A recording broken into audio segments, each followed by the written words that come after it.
Mari lihat ilustrasi berikut. Ilustrasi ini menunjukkan 3 orang anak dengan tinggi badan berbeda yang sedang menonton pertandingan sepak bola.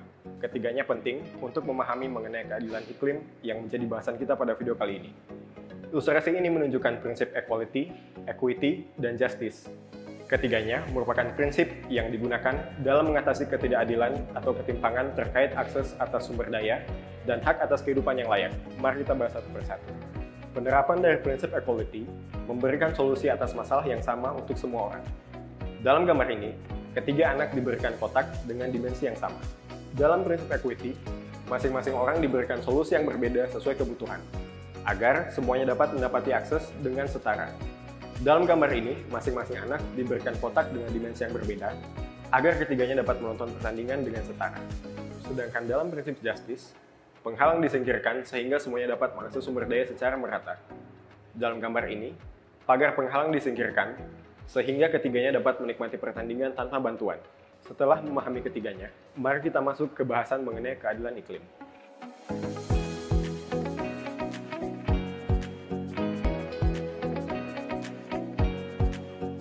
Wacana keadilan iklim mengemuka disebabkan oleh terjadinya ketimpangan yang diakibatkan oleh perubahan iklim.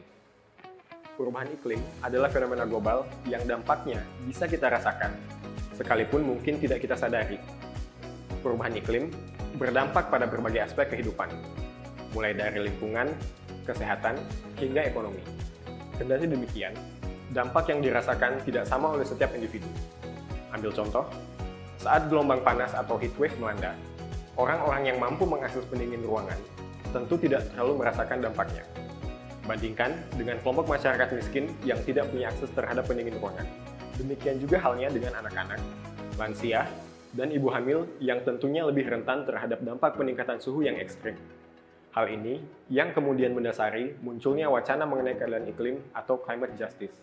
Keadilan iklim adalah kondisi di mana semua orang mendapatkan akses atas kondisi iklim yang bersih dan sehat sebagai bagian dari hak asasi manusia. Ini termasuk hak atas udara yang sehat, hak atas air bersih, serta akses terhadap sumber pangan.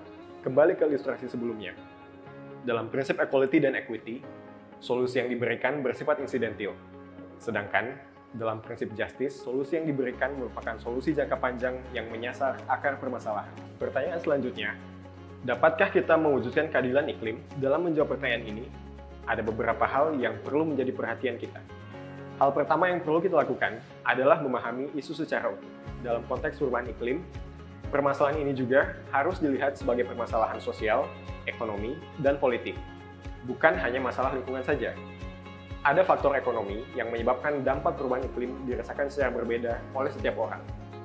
Ada faktor perbedaan kekuatan politik dari tiap-tiap negara yang memengaruhi pembagian tanggung jawab pengurangan emisi karbon. Artinya, permasalahan yang terjadi merupakan permasalahan yang sifatnya sistemik. Selanjutnya adalah memahami bahwa terjadi ketimpangan.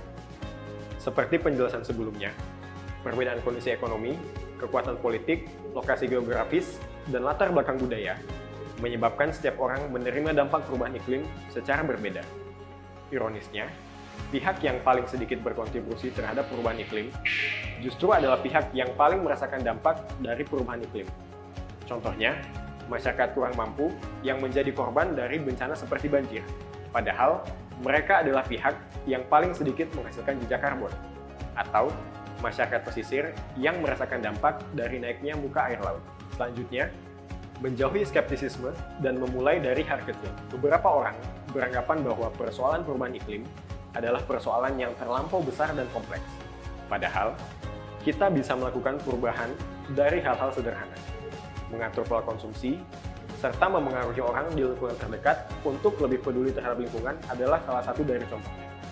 Kita juga bisa terlibat dalam proses pengambilan kebijakan dengan berjejaring dan menggerakkan komunitas. Di Indonesia sendiri, pemerintah mengadakan musrembang yang merupakan singkatan dari Musyawarah Rencana Pembangunan secara berjenjang, mulai dari tingkat kelurahan atau desa, kecamatan, kota atau kabupaten, provinsi, hingga nasional.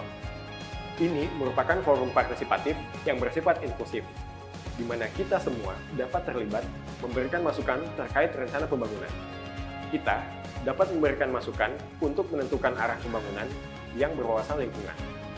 Sebab, Masa depan kita semua dan generasi mendatang ada di tangan kita hari ini.